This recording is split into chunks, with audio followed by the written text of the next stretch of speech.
वालेकुम, मैं doctor Kanwal dental surgeon. आज एक बहुत ही अहम बात जो मैं आपको बताने लगी हूँ वो बात ये है कि हमारे जिस्म के जिस तरह से और पार्ट्स हमारे ज़िंदगी में रोज़मर्रा ज़िंदगी में काम देते हैं, इसी तरह सबसे अहम पार्ट हमारी ओरल कैविटी है। ओरल कैविटी के जो मेन 4 जो फंक्शंस हैं वो ये है कि आपकी ब्रीदिंग में आपको चाहता है, आपकी च्यूइंग में आपको मदद करता है यानी ईटिंग में, और ड्रिंकिंग में, दूसरा आपकी स्पीच में यानी कि आपके टॉकिंग में और बोलने में लगे। मेरी पहली वीडियोस जो आपने देखी होंगी मैंने उसमें बार बार आपको ये बात बताई है कि अगर आपके मुंह में दांत मौजूद नहीं होंगे तो आपको बोलने में, खाने में, चबाने में बहुत ज़्यादा मसाइल पैदा होंगे। एक चीज़ हमारे यहाँ जो बहुत ही वो होती है वो ये है कि आपने सबसे पहले अपने मुंह में ये देखना है कि आपके मुंह के अंदर जो आपके टिश्यूज़ होते हैं यानी मुंह के टिश्यूज़ होते हैं वो मॉइस्ट हों,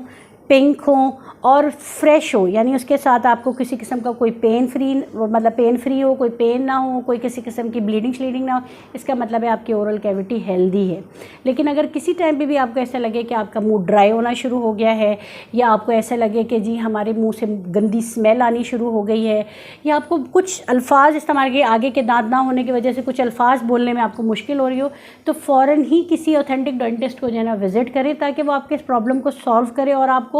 सोशल जगह पे अपने किसी किस्म की एम्बैरेसमेंट ना हो। अब बात ये आती है कि मैंने आपको पहले भी बताया कि बहुत सारे हमारे लोग जो होते हैं वो पीछे की दाढ़ें जब उनकी गिर जाती हैं तो वो हड्डियों का इस्तेमाल शुरू कर देते हैं और आगे के दांतों के ऊपर सारा लोड आना शुरू हो जाता है, जिसकी वजह से उनके दांत आगे से खुलना शुरू हो जाते हैं। हमारे पास आके पेशेंट जो हमसे कंप्लेन करते हैं वो ये करते हैं कि जी पहले तो हमारे दांत ठीक थे, अब हमारे दांत जो है ना वो हो गए, उसमें 1 या 2 दाढ़ें भी अगर आपकी मिसिंग हो तो आपके जो लोड है वो सारा आगे के दांतों पे आता है और ट्रॉमेटिक बाइट होने की वजह से आपके दांत खुलना शुरू हो जाते हैं, जिसको हमारी लैंग्वेज में डायस्टेमा कहते हैं। डायस्टेमा होने की वजह से क्या होता है कि दांतों को पीछे जगह मिलती है और दांत अपना पाथवे चेंज करके पीछे की तरफ खुलने, उसके आपके मुंह में दांत जो बिल्कुल ठीक होते हैं वो बाहर की तरफ निकलना शुरू हो जाते हैं और आपके एस्थेटिक बहुत ख़राब हो जाती है। इसके